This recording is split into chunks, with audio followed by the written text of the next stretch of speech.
kindergarten.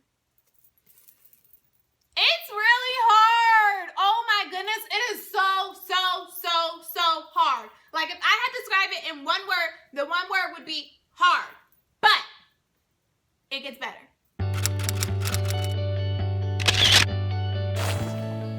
Hey guys, it's Monique, and upon request, I am going to be talking about the first day of kindergarten. Now, some of you asked me to do like the first week of kindergarten, but I feel like the first day of kindergarten is a lot. And I can do the first week and orientation and open house all in a separate video, but I want to try to keep this as short and sweet as possible. So I'm just gonna kind of go run down what my first day looks like, some of the things that I think are really important, and hopefully this video is helpful for you. Okay, so let's dive in. I got my handy dandy unicorn notepad. I called it a notebook before. This is not a notebook, it's a notepad, and it won't be unicorn as soon as I'm done using up all my unicorn pads, so I'm really sad. But anyways, so to me, there are 4 things that I think are super important when you are starting on the first day of school. Getting to know your students, so establishing that relationship, expectations, routines, and procedures. Relationships, expectations, routines, and procedures. I think that that is so important on the first day of school. Do not expect to go through your math lesson, your science lesson, your social studies lesson, your language arts lesson in centers. Like, that don't happen on the first day of school, boo-boo. It just does not. Now, unless you figured out something else that like me and the other kindergarten teachers at my school have figured out, that just does not happen. So if you wrote a lesson plan for that, just throw that away and you can just use that another day, okay? So before my first day, I have met my students and my families at open house, and I have also met them at orientation. So they've had a chance to see my classroom. I've had a chance to talk to the parents about everything that goes on in my classroom, my expectations, different things that will be going on, my flexible seating, and all of that. So on the first day of school, before my students pack up or any of that, I always have them sit on the carpet. And we practice unpacking together. We do all of that together. And one of the reasons is because I really want to explain to them what the unpack up, like what coming in looks like. And I also have flexible seating, so I don't want them just coming in and sitting on any seat because I need to explain the flexible seating. Now, really briefly about my flexible seating, I introduced everything all at once. It's worked for me. I haven't had an issue with that. And I did it last year for the first time and it worked beautifully. So I'm hoping it works like that this year. But I do know people who do it gradually. I do not. I introduce it all at once. And it's just a very clear, I have the right to remove you from any flexible seating choice. And if I have to do that, you have lost that privilege until I decide that you're able to use that seat again. And if it continues to be an issue, you will just have a regular chair. And I really stick with that because flexible seating, a lot of my seats have been either donated to my classroom through grants or volunteers, or I purchased myself. And I really take value in teaching my students to respect the materials in our classroom. So if I feel as though they're not doing that, then they don't get to use those materials. And I'm very, I mean what I say and I say what I mean, and I don't budge on that. I do not. I have had students who were not allowed to use disability ball chair for about a month. And that was just the way that it was until they had proven to me that they were able to use it properly. And so they sit on the carpet and we go over getting unpacked for the beginning of the day. And so the first thing that I want to explain to you, so this kind of goes into routines and procedures, is you want to explain this routine and procedure and every other routine and procedure as slowly as you possibly can, as slow as you think you have to, and then once you think you're explaining it as slow as you think that you have to, explain it even slower than that, because they probably still don't understand. And I'm not even joking with you. They will be looking at you like, I like your hair, and you're like, no, I just told you to do something. You have to explain it as slow as possible. And also something that I do a lot in my classroom is I do echoing. And so when I say something, they repeat it back to me. So we're going to line up, and they say it. We're going to line up. We're going to walk in the hallway. We're going to walk in the hallway. We're going to take off our book bag. Take off our book bag. We're going to hang it on the hook. We're going to get out our green folder and our snack. And then I do it again. So we're gonna go in the hallway, take off our book bag, get out our green folder and our snack. Can somebody tell me what we're gonna do first? Go in the hallway, good job. Take off our book bag. What two things are we gonna get? Our green folder and our snack. What two things? Our green folder and our snack. Are we getting our gym shoes? No, I didn't say gym shoes. Our green folder and our snack. And like, that's really, and it sounds like, is she kidding me? But it's for real.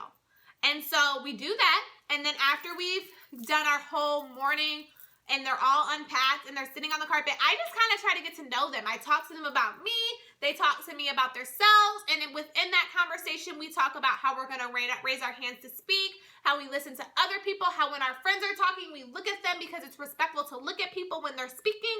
So you actually need to turn your body and look at that person and show them that you're listening to them and that you're paying attention to them.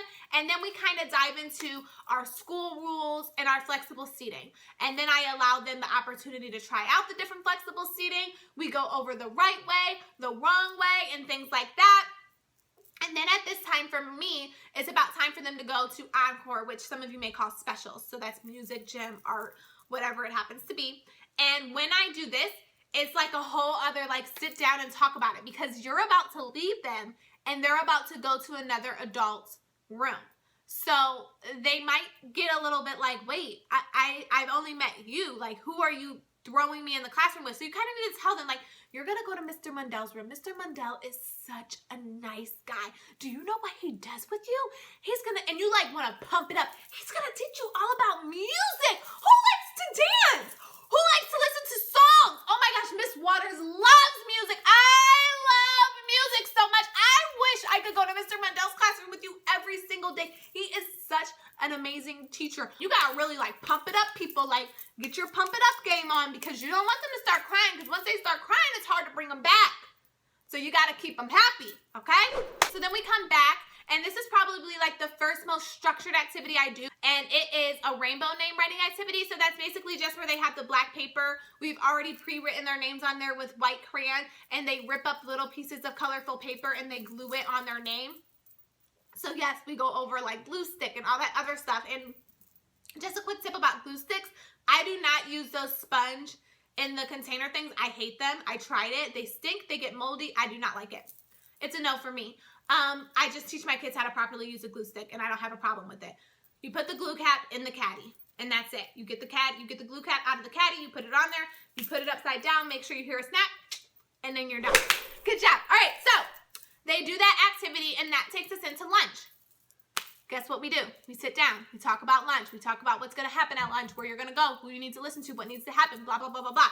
You need to give yourself about 20 minutes because they're going to need time to get their lunch boxes, walk there, use the bathroom before, wash their hands, talk about it, explain it, all of that stuff. So you're going to want to give yourself time, and you're going to want to go early to the lunchroom if your kids have lunch numbers and things like that that they have to put in because they're probably not going to know how to do that. So if you are a first-year teacher, some things that I would suggest that you ask about before the first day. Office notes. How does your school handle office notes? Lunchtime. Do your kids have numbers? How do they handle numbers? Do the lunch aides want you to come early? All of that. And then those two things I think are really important. End of the day. What do they do at the end of the day? Do they put it on the announcements? Do I just send them somewhere? You want to ask about those things before. And I can guarantee you somebody's going to forget to tell you about those because they're going to be telling you about so many other things as far as lessons and things like that. I remember on my very first day of school, my school puts our notes in a little Ziploc baggie. I had no idea about that. I remember on the first day of school after lunch, my students put their lunch boxes in a some form of a bin, whatever you want to use, whether it's a laundry basket. I didn't have a laundry basket. I don't think that anybody did not tell me that to be malicious or to not help me. There were just so many other things people were telling me. So those are things that I'm telling you, think about now and go and ask somebody. What do we do about lunches? Where do my kids put their lunch boxes? Do they go back to their lockers? Do they bring their coats with them? Do they come back to get their coats? Ask those questions because it's just going to save you a little bit less of, oh my gosh, on that first day when you have so many oh my gosh moments. All right, so then they draw a picture of themselves on the first day of school when we get back from lunch. And then I kind of introduced the 7 habits. My school is a Leader in Me school, so we do like the 7 habits, and I might read them one of the stories from the 7 habits book. So we do a lot of reading. They do like 2 activities, like I said, drawing a picture of themselves, and then the name activity. And then we go outside for about an hour at the end of the day. Because that's a long day. Some of these kids have never gone to preschool, or they've only done half-day preschool. They're used to taking naps. It's a long day, and I want them to love their first day of school. So I know that that was a lot of information, and I just want to kind of wrap up with saying that I think that it's very important if you have the opportunity and you have someone on your team to kind of sit down and really talk about that first day. Like I said, those things that people probably don't think to tell you. If you think you're going too slow when you're explaining stuff, you're probably not. You probably could even go a little bit slower. It's going to seem like, oh, I'm ready to start doing this and that. But it is so important to really have those routines, procedures, and expectations established. It is going to save you so much headache in the long run.